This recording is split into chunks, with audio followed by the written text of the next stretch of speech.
मित्रों नमस्कार। मैं नाथ सोनांचली कथा कहानी और उपन्यास के इस संग के साथ पुनः उपस्थित हूँ। मित्रों, इस समय मैं वाचन कर रहा हूँ उपन्यास मैला आंचल का। मैला आंचल, जिसे लिखा है फणीश्वर नाथ रेणु ने। अब तक मैं अपने वाचन के पिछले क्रम में उपन्यास मैला आंचल के भाग 21 तक का वाचन कर चुका हूँ, जिसे आप कथा कहानी और उपन्यास के चैनल पर जाकर क्रमवार सुन सकते हैं। आज लीजिए सुनिए उपन्यास मैला आंचल के भाग 22 का वाचन मेरे अर्थात नाथ सोनांचली के स्वर में। सतगुरु हो, सतगुरु हो। महंत रामदास भी छींकने, खांसने और जमाही लेने के समय महंत सेवादास जी की तरह ही चुटकी बजाते हैं। सतगुरु हो कहते हैं और आंखें स्वयं ही बंद हो जाती हैं। भजन, बीज कपाट और सत्संग को अब लक्ष्मी ही संभालती है। महंत रामदास जी पढ़ना लिखना नहीं जानते, सतगुरु वचन की गंभीरता की तह तक नहीं पहुंच सकते, लेकिन खजड़ी पर तो उनका पूरा अधिकार है। यूं तो खजड़ी भंडारी भी बजाता है, लेकिन कोठारिन लक्ष्मीदासिन उसके ताल पर गड़बड़ा जाती है। तब महंत रामदास जी भंडारी के हाथ से खजड़ी ले लेते हैं। लक्ष्मी मुस्कुराकर गाने लगती है। संतों हो करूं बहिया चल अपनी, छाड़ू बिरानी आस। संतो हो जिहि अगना नदिया बहे, सो कस मरे पियास। हो संतो सो कस मरे पियास। सो कस मरे पियास। महंत रामदास के आंगन में नदी बह रही है और वह प्यास से मर रहे हैं।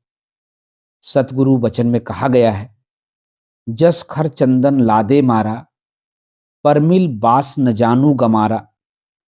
परमिल वास महंत रामदास को नहीं लगती, सो बात नहीं। परमिल वास से उनका भी मन मत हो जाता है, लेकिन वह क्या करे। एक दिन मुंह से निकल गया था, लक्ष्मी जरा इधर आना तो। बस 4 घंटे तक कोठारिन ने सतगुरु वचनामृत की झड़ी लगा दी थी।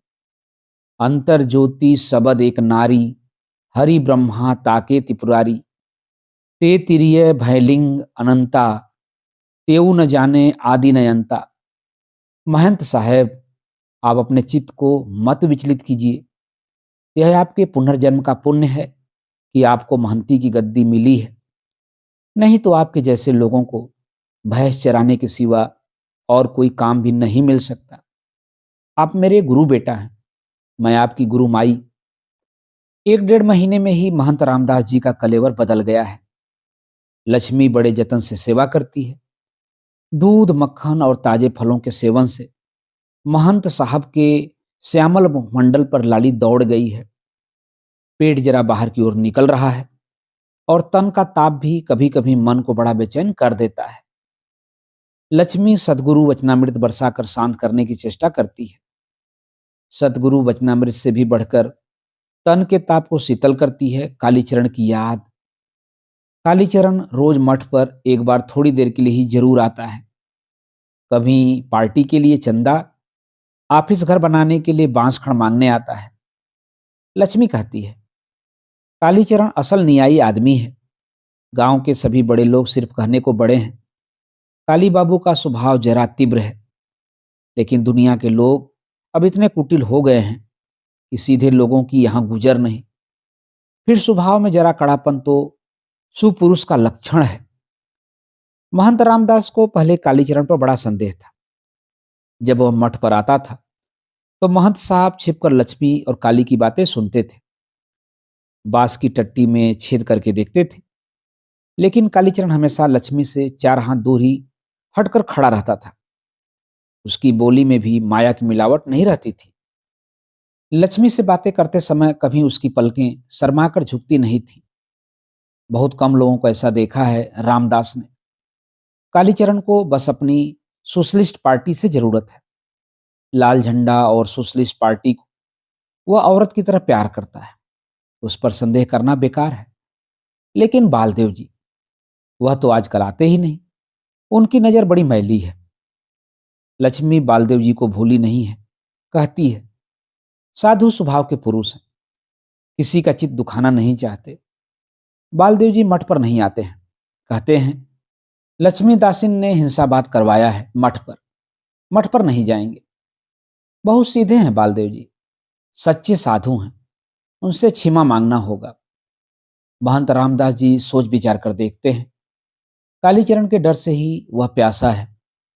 कोई बात हुई कि लक्ष्मी उससे कह देगी, और उसके बाद चादर टीका के दिन कालीचरण और उसके गणों ने जो कांड किया था उसे भूलना मुश्किल है। और उन्हीं की बदौलत तो रामदास महंत बना है। माना कि कालीचरण के बल से उसे महंती मिली थी।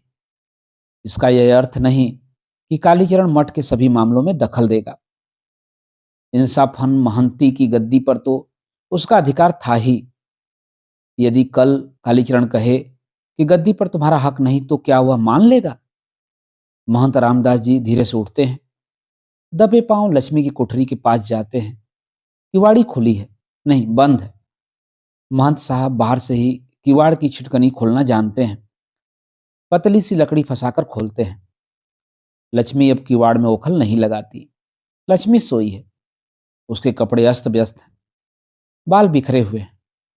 लालटेन की मध्यम रोशनी में भी उसकी सूरज चमक रही है। कौन? रामदास। रामदास, हाथ छोड़ो, बैठो। आखिर तुम चित्त को क्यों नहीं संभाल सके? माया ने तुम्हें भी अंधा बना दिया। माया से कोई परे नहीं, माया को कोई जीत नहीं सकता। महंत साहब आज लक्ष्मी की हर बात का जवाब देंगे।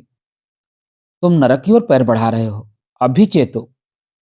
अब चेतने से फायदा नहीं, मुझे सरग नहीं चाहिए। इस नरक में पहली बार नहीं आया हूं। लक्ष्मी को बचपन की बातों की याद दिलाना चाहता है रामदास। लक्ष्मी हाथ छुड़ाकर बिछावन पर से उठना चाहती है, लेकिन महंत साहब ने 10 मिनट पहले ही चौथी चीलम गाजा फूका है। मैं तुम्हारी गुरुमाई हूं रामदास। कैसी गुरुमाई? तुम मठ की दासिन हो। महंत के मरने के बाद नए महंत की दासी बनकर तुम्हें रहना होगा। तू मेरी दासिन है। चुप कुत्ता। लक्ष्मी हाथ छुड़ाकर रामदास के मुंह पर जोर से थप्पड़ लगाती है। दोनों पांवों को जरा मोड़कर पूरी ताकत लगाकर रामदास की छाती पर मारती है। रामदास उलटकर गिर पड़ता है। सतगुरु हो, संतो अचरज भव एक भारी, पुत्र धयल महताई, एके पुरुष एक ही नारी, ताके देखू बिचारी, भंडारी भंडारी। भंडारी भंडारी, सरकार पानी लाओ। लक्ष्मी थरथर कांपती है। महंत सेवादास की दम तोड़ती हुई मूर्ति उसकी आंखों के सामने दिखाई पड़ रही है। नहीं, मरा नहीं। भंडारी कहता है। महंत साहब को फिर मिर्गी की बीमारी शुरू हुई। बलरामपुर मठ से जो साधु आया है, मिर्गी की दवा जानता है। कल ही दिलवा दीजिए। सतगुरु हो। महंत साहब को बुखार है, छाती में दर्द है। डॉक्टर साहब ने मालिश का तेल भेजा है। लक्ष्मी महंत साहब की छाती पर तेल मालिश कर रही है। महंत साहब करा रहे हैं, सतगुरु हो, अब नहीं बचेंगे। हमको काशी जी भेज दो कोठारिन, हम अपने पाप का प्रायश्चित करेंगे। हमको जान से ही क्यों न मार दिया। हाय रे सतगुरु हो। जय हिंद कोठारिन जी। जय हिंद। आइए बालदेव जी, बहुत दिन बाद। रामदा, महंत साहब को क्या हुआ है? बुखार है, छाती में दर्द है। दर्द है? पुराने गाय के घी का मालिश कीजिए। पुरानी गाय का घी अर्थात गाय का पुराना सड़ा घी। सुनते ही लक्ष्मी को मिचली आने लगती है। महंत सेवादास को भी जब दमे का दौरा होता था तो गाय का घी ही मालिश करवाते थे। कोठारिन जी, शिवनाथ बाबू आ रहे हैं। यहाँ एक चरखा सेंटर खुलना चाहिए, कुछ मदद दिया जाए। चरखा सेंटर? इसमें क्या होगा? चरखा सेंटर में यही चरखा, करघा, धुनकी और बिनाई की ट्रेनिंग होगी। गांव में तो रोज नया नया सेंटर खुल रहा है। मलेरिया सेंटर, काली टोपी सेंटर, लाल झंडा सेंटर, और अब यह चरखा सेंटर। हाँ, नए जमाने में तो रोज नई नई बात होगी। सुनते हैं आपने सोशलिस्ट पार्टी को काफी मदद दी है। लेकिन कोठारिन जी, गन्नी महात्मा का रास्ता ही सबसे पुराना और सही रास्ता है। नई नई पार्टी खुल रही है, मगर किसी का रास्ता ठीक नहीं। सब हिंसावाद के रास्ते पर हैं। सतगुरु हो, सतगुरु हो। कोठारिन, इसको जो चन्ना देना है देकर विदा करो। सतगुरु हो। महंत साहब दर्द से छटपटाते हैं। बालदेव जी की नजर बड़ी मैली है। 10 रुपए का एक नोट निकाल कर देते हुए लक्ष्मी कहती है, आजकल तो हाथ एकदम खाली है। आप तो आजकल इधर का रास्ता ही भूल गए हैं। हमसे जो अपराध हुआ है क्षमा कीजिए। नहीं कुठारिन जी, आजकल छुट्टी नहीं मिलती कभी। कपड़े की पुर्जी बांटने का काम क्या मिला है, एक आफत में जान फंस गई है। कांग्रेस का भी कोई काम नहीं कर सकता, उधर दूसरी पार्टी वालों को मौका मिल गया है। कालीचरण दिन रात खटता है। हमारे कांग्रेस के मेंबरों को भी सोशलिस्ट पार्टी का मेंबर बना लिया है, इसलिए शिवनाथ बाबू को बुला रहे हैं। चरखा सेंटर खुलेगा। एक पुराना कार्यकर्ता बाबन दास भी आ रहा है। मेरे ही साथ सुराजी में नाम लिखवाया था। बाबन दास बौना है, सिर्फ 1.5 हाथ ऊंचा, वैष्णव है। आएगा तो यहीं ले आएंगे। जय हिंद। जय हिंद। बालदेव जी को फिर लक्ष्मी की देह की सुगंध मिली। कितनी मनोहर। लक्ष्मी देखती है, बालदेव जी आजकल बहुत दुबले हो गए हैं। बालदेव जी के दिल में जरा भी मैल नहीं, कितने सरल हैं। न जाने क्यों लक्ष्मी का जी आज बालदेव जी को देखकर इतना चंचल हो रहा है। बालदेव जी सच्चे साधु हैं।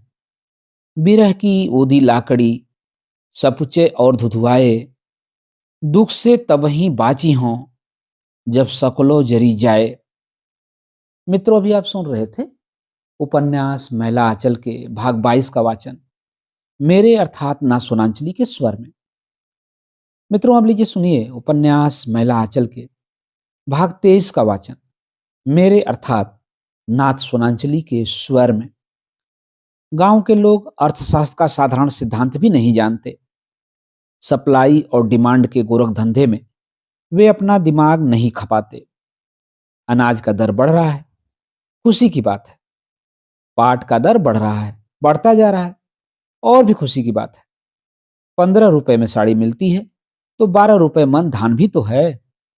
हल का फाल 5 रुपए में मिलता है, 10 रुपए में कड़ाही मिलती है तो क्या हुआ।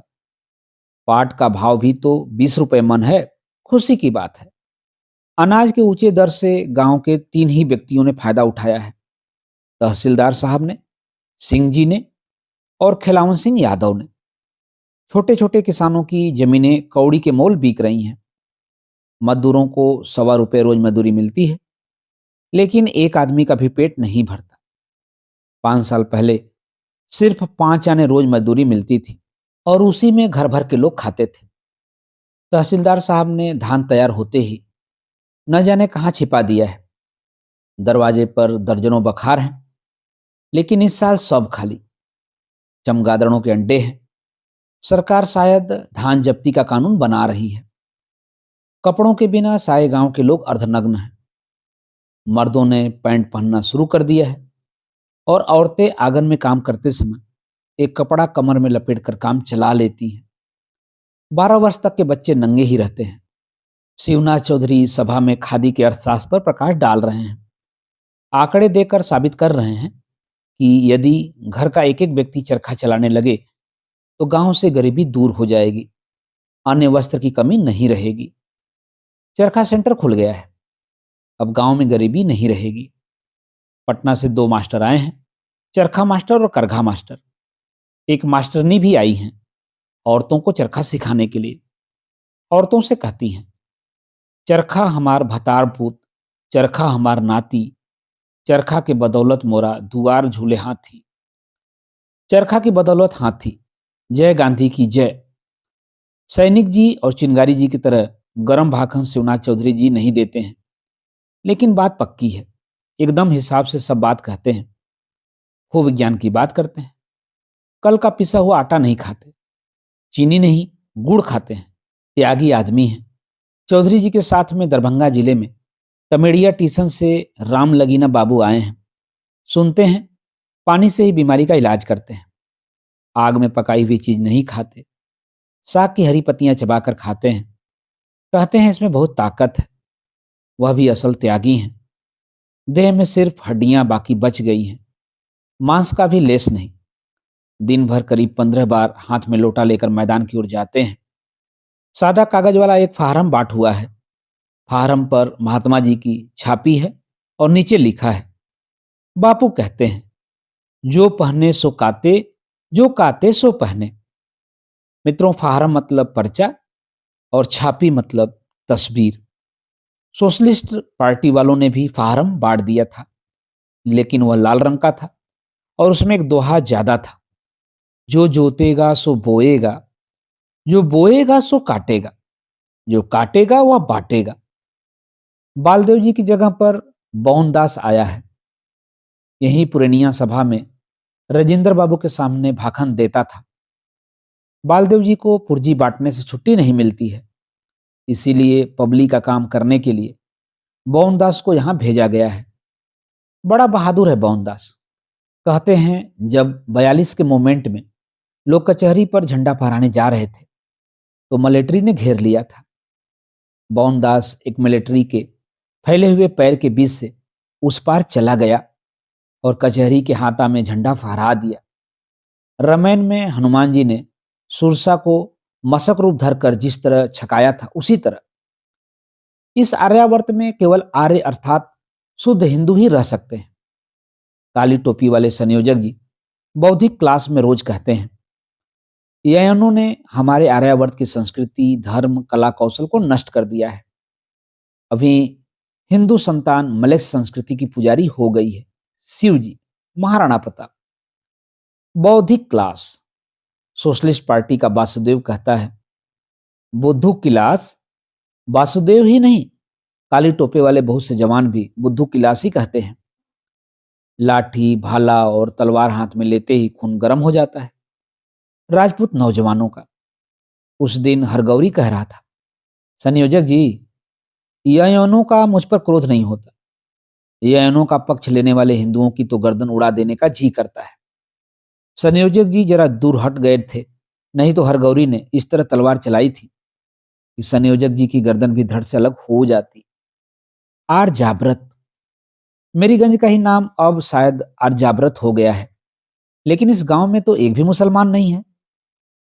गांव भर के हलवाहों, चरवाहों और मजदूरों का नेता कालीचरण है। छोटा नेता वासुदेव सबों को समझाता है, भाई, आदमी को एक ही रंग में रहना चाहिए। यह 3 रंग का झंडा, थोड़ा सादा, थोड़ा लाल और पीला, यह तो खिचड़ी पार्टी का झंडा है। कांग्रेस तो खिचड़ी पार्टी है। इसमें जमींदार हैं, सेठ लोग हैं और पासंग मारने के लिए थोड़ा किसान मजदूर को भी मेंबर बना दिया जाता है। गरीबों को एक ही रंग के झंडे वाली पार्टी में रहना चाहिए। तहसीलदार साहब भी कांग्रेसी हो गए हैं। उन्होंने चरखा सेंटर के लिए अपना गुहाल घर दे दिया है। खद्दर पहनने लगे हैं। बोलते थे, सारी जिंदगी तो झूठ बेईमानी करते ही गुजर गई, आखिरी उम्र में पुण्य भी करना चाहिए। तहसीलदार साहब चवनिया मेंबर नहीं बने हैं। चवनिया मेंबर तो सभी बनते हैं। तहसीलदार साहब 400 टकिया मेंबर बने हैं। देखा नहीं, शिवनाथ बाबू ने रसीद काट कर दिया और तहसीलदार साहब ने तुरंत मंधाता तंबाकू के पत्तों के बराबर 4 नंबरी नोट निकालकर दे दिया। मंधाता मतलब तंबाकू की एक किस्म।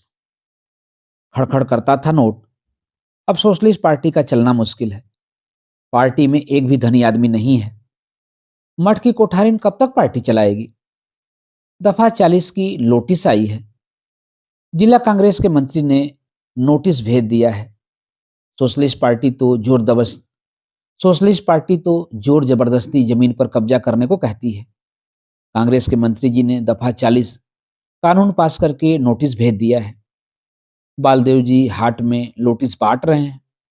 दफा 40 कानून पास हो गया है।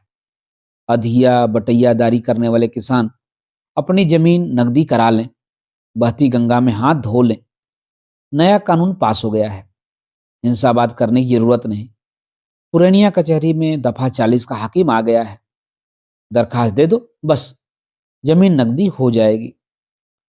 वाजिब बात कहते हैं बालदेव जी। यदि बिना तूल फजूल किए ही जमीन नकदी हो रही है तो सोशलिस्ट पार्टी में जाने की क्या जरूरत है? कांग्रेस का राज है। जिस चीज की जरूरत हो कांग्रेस के मंत्री जी से कहो, कानून बना देंगे। तब एक ही बात है, इस तरह छिटपुट होकर कहने से कांग्रेस के मंत्री भी कुछ नहीं कर सकते हैं। सबों को एक जगह मिलना चाहिए, मिलकर एक ही बात बोलनी चाहिए। 10 मिलकर करो काज, हारो जीतो क्या है लाज, गलती तो पब्लिक ही है। कोई कांग्रेस में तो कोई सोशलिस्ट में, तो कोई काली टोपी में। इस तरह तितर बितर रहने से पब्लिक की कोई भलाई नहीं हो सकती। बालदेव जी ठीक कहते हैं। फट्टी बिट्टी एक्ट, सोशलिस्ट पार्टी के जिला मंत्री जी कामरेड कालीचरण को समझाते हैं। फोर्टी बीटी एक्ट तो कोई नया कानून नहीं, यह तो पुराना कानून है। कांग्रेस के मंत्री ने पर्चे बंटवाए हैं। ठीक है, आप भी गांव के किसानों से कहिए कि जितने बड़े किसान हैं सबों की जमीन पर धावा कर दें। कोई किसी के खिलाफ गवाही नहीं दे। कानून से क्या होता है? असल चीज है साबित करना। सबूत पक्का होना चाहिए। गवाहों के इंतजार में जरा डेढ़ बेड़ नहीं हो। यह तो तभी हो सकता है जब सभी गरीब एक झंडे के नीचे, एक पार्टी में, एक सूत्र में बंध जाएं। तहसीलदार साहब कांग्रेसी हो गए हैं, बस उन्हीं की जमीन पर किसानों द्वारा दावा करवा दीजिए, रंग खुल जाएगा। तब देखिएगा कि कांग्रेस के मंत्री जी की नोटिसबाजी की क्या कीमत है। लाल पताका के इस अंक में चिनगारी जी का संबंध में एक विशेष आर्टिकल है। ज्यादा कापी ले जाइए इस बार। दफा 40 आधी और बटैयादारी करने वालों की जमीन पर सर्वाधिकार दिलाने का कानून है। लेकिन कानून में छोटा सा छेद भी रहे तो उससे हाथी निकल जा सकता है। जितने दफा 40 के हाकिम नियुक्त हुए हैं सभी या तो जमींदार अथवा बड़े बड़े किसानों के बेटे हैं। उनसे गरीबों की भलाई की आशा बेकार है। लेकिन एकता की शक्ति कानून से भी बढ़कर है। सोशलिस्ट पार्टी के लाल झंडे के नीचे होकर हम प्रतिज्ञा करें कि जमींदारों और बड़े किसानों के पक्ष में गांव का एक बच्चा भी गवाही नहीं देगा। लाल पताका अधियारों को विश्वास दिलाता है। कहना वाजिब है, बात वाजिब नहीं। यह बात का बतंगड़ है। ज्योतिकी जी सभी बात में मीन मेख निकालते हैं। दो भैंस की लड़ाई में दू के सिर आफत। कांग्रेस और सोशलिस्ट अपने में लड़ रहा है। दोनों अपना अपना मेंबर बनाना चाहता है। चक्की के दो पार्ट में गरीब लोग ही पीसे जाएंगे। गरीब पीसे नहीं जाएंगे, गरीबों की भलाई होगी। एक पार्टी रहने से काम नहीं होता। जब दो दलों में मुकाबला और हिड़िस होता है, हिड़िस मतलब प्रतियोगिता, तो फायदा पब्लिक का ही होता है। उस बार रौतहट मेला में विदेशिया नाच वाला आया था। मन लगाकर न तो नाच करता था, न गाना ही अच्छी तरह गाता था। तीसरे दिन बलवाही नाच, बलवाही नाच माने बाउल सुर में गीत गाकर नाचने वाला दल। तीसरे दिन बलवाही नाच का भी एक दल आ गया। दोनों में मुकाबला हो गया। शाम से ही दोनों ने नाच शुरू किया। इतना गजल, कव्वाली, खेमटा और दादरा गया, इसका ठिकाना नहीं। सूरज उगने तक दोनों दल वाले नाचते ही रहे। तब मेला मैनेजर बाबू ने दोनों दलों के लोगों को समझा बुझाकर नाच बंद करवाया था। चलित्र कर्मकार आया है। किरांती चलित्र कर्मकार जाति का कमार है। घर सेमापुर में है। मूवमेंट के समय गोरा मिलिट्री इसके नाम को सुनते ही पेशाब करने लगता था। बम, पिस्तौल और बंदूक चलाने में मशहूर। मूवमेंट के समय जितने सरकारी गवाह बने थे सबों के नाक कान काट लिए थे चलित्र ने। बहादुर है, कभी पकड़ाया नहीं। कितने सीआईडी को जान से खत्म किया। धर्मपुर के बड़े बड़े लोग इसके नाम से थर थर कांपते थे। जो ही चलित्र का घोड़ा दरवाजे पर पहुंचा कि सीसी सटक, दीजिए चंदा, 50 नहीं, 500 से कम एक पैसा नहीं लेंगे। नहीं है, चाबी लाइए तिजोरी की। नहीं, ठाए ठाए। 10 खूनी केस उसके ऊपर था, लेकिन कभी पकड़ा नहीं गया। आखिर हार कर सरकार ने मुकदमा उठा लिया। किरांती चलित्र कर्मकार कालीचरण के यहाँ आया है। बस तब क्या है, करेला चढ़ा नीम पर। चलित्र भी सोशलिस्ट पार्टी में है। तब तो जरूर बम पिस्तौल की ट्रेनिंग ही देने आया है। बम पिस्तौल के सामने काली टोपी वालों की लाठी क्या करेगी।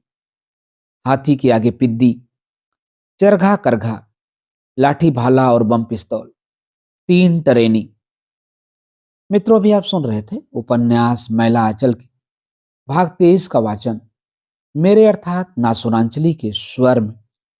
मित्रों, अब लीजिए सुनिए उपन्यास मैला आंचल के भाग 24 का वाचन मेरे अर्थात नासुरांचली के स्वर में। हाय रे अब ना जियब रे सैया, छतिया पर लोटल केस, अब ना जियब रे सैया। महंगी पड़े या अकाल हो, पर्व त्योहार तो मनाना ही होगा। और होली, फागुन महीने की हवा ही बावरी होती है। आसिन कार्तिक के मलेरिया और काला अजार से टूटे हुए शरीर में फागुन की हवा संजीवनी फूंक देती है। रोने कराहने के लिए बाकी 11 महीने तो हैं ही। फागुन भर तो हंस लो गा लो, जो जिए सो खेले फाग। दूसरे पर्व त्योहार तो टाल भी दिया जा सकता है। दिवाली में एक दो दीप जला दिए, बस छुट्टी। लेकिन होली तो मुर्दा दिलों को भी गुदगुदी लगाकर जिलाती है। बौरे हुए आम के बाग से हवा आकर बच्चे बूढ़ों को मतवाला बना जाती है। चावल का आटा, गुड़ और तेल, पुआ पकवान के इस छोटे से आयोजन के लिए मालिकों के दरवाजे पर 5 दिन पहले से भीड़ लग जाती है। बखार के मुंह खोल दिए जाते हैं। मालिक बही खाता लेकर बैठ जाते हैं। पास में कजरौटी खुली हुई रहती है। धान नापने वाला धान की ढेरी से धान नापता जाता है। बादरदास को 1 मन, सोनाए ततमा को 3 पसेरी। सादा कागज पर अंगूठे का निशान देते जाओ।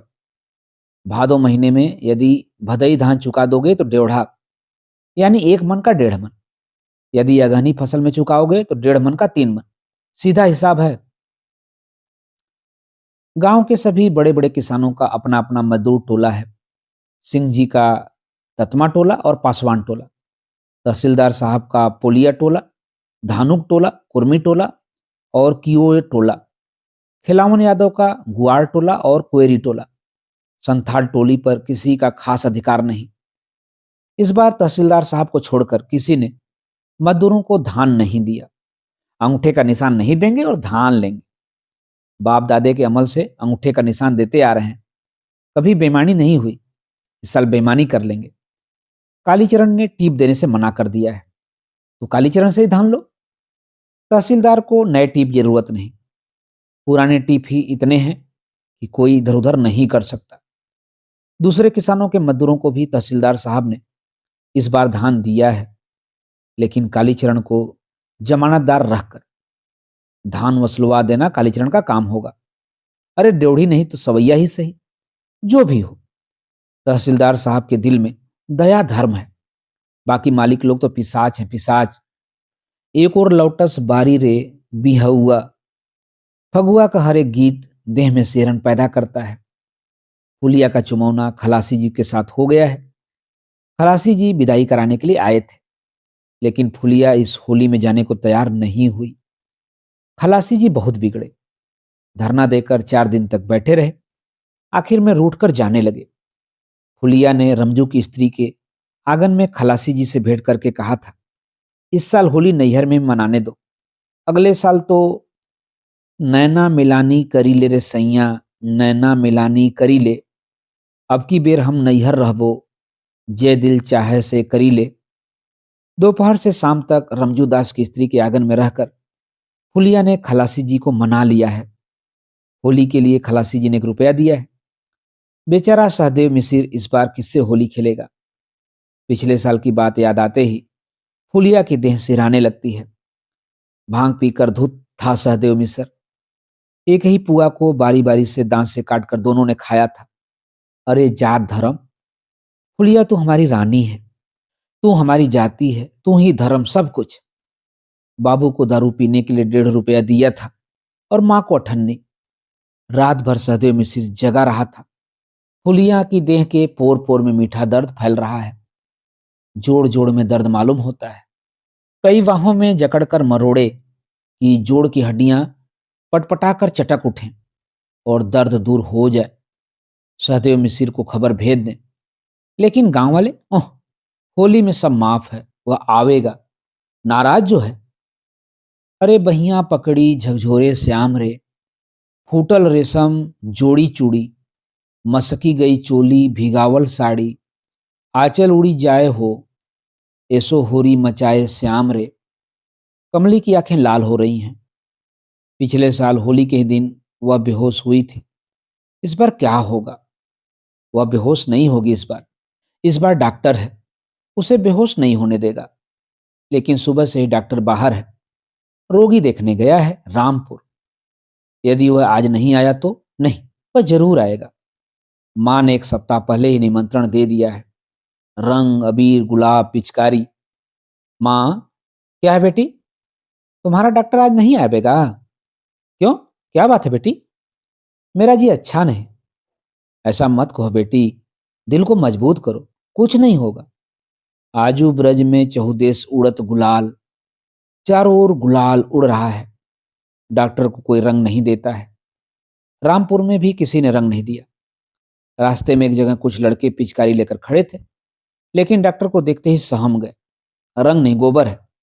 रंग के लिए इतने पैसे कहाँ? डॉक्टर को लोग रंग नहीं देते। वह सरकारी आदमी है, सरकारी उर्दी पहने हुए है। सरकारी उर्दी को रंग देने से जेल की सजा होती है। डॉक्टर सरकारी आदमी है, बाहरी आदमी है। वह गांव के समाज का नहीं। यह डॉक्टर की गलती है। शुरू से ही वह गांव से, गांव वालों से अलग अलग रहा है।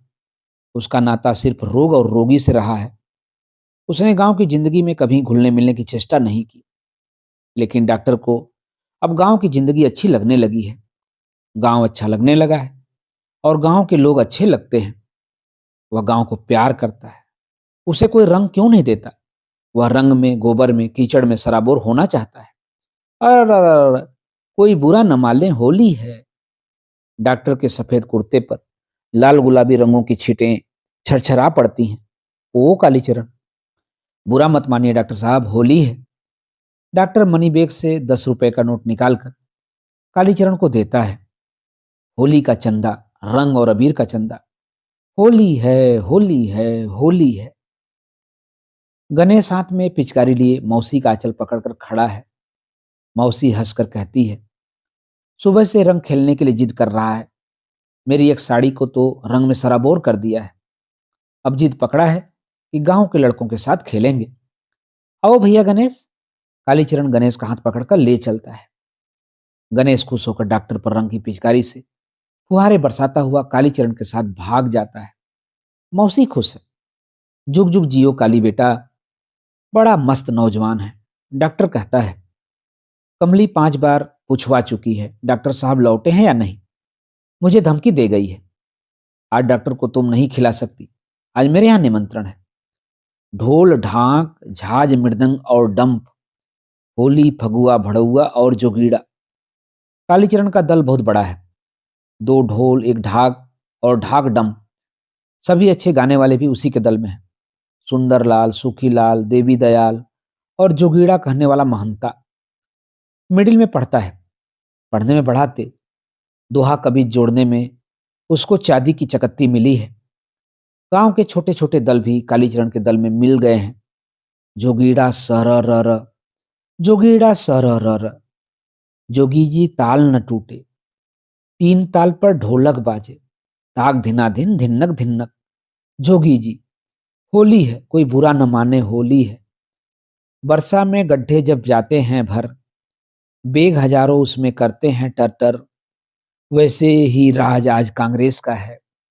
लीडर बने हैं सभी कल के गीदड़। जोगीरा सरर, जोगी जी ताल न टूटे, जोगी जी 3 ताल पर ढोलक बाजे, जोगी जी ताक धिना धिन।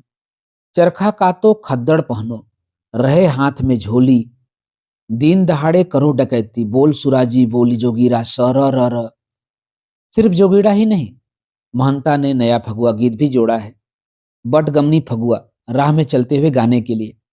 आई रे हुरिया आई फिर से, आई रे, गावत गांधी राग मनोहर, चरखा चलावे बाबू राजेंद्र, गुजल भारत अमहाई रे, हुरिया आई रे, फिर से हुरिया आई रे।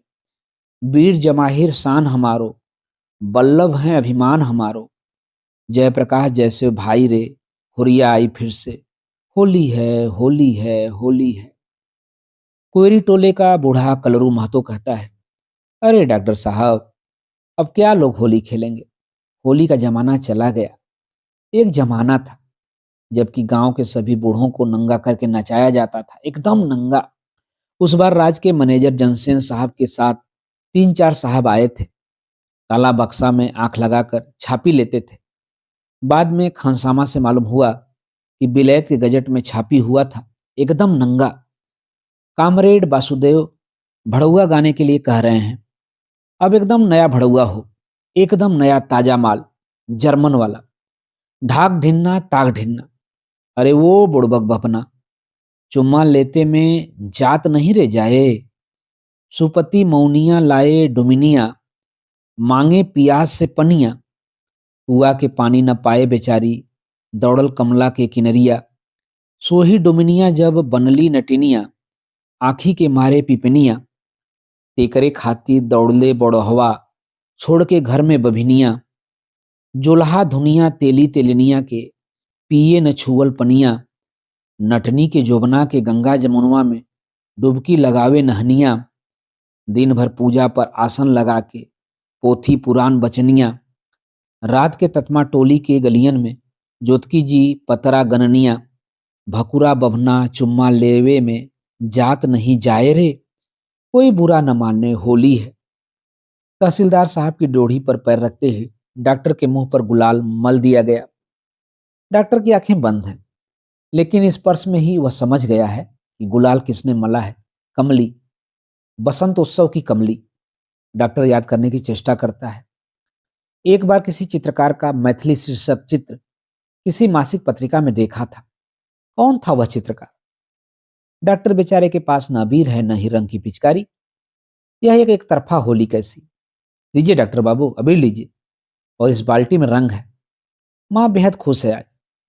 पिछले साल होली के दिन इसी आंगन में मातम हो रहा था, और इस साल उसकी बेटी चहकती फिर रही है। दुहाई बाबा भोलानाथ। बेचारी डॉक्टर रंग भी नहीं देना जानता। हाथ में अबीर लेकर खड़ा है, मुंह देख रहा है कहाँ लगावे। जरा अपना हाथ बढ़ाइए तो। क्यों? हाथ पर गुलाल लगा दूं?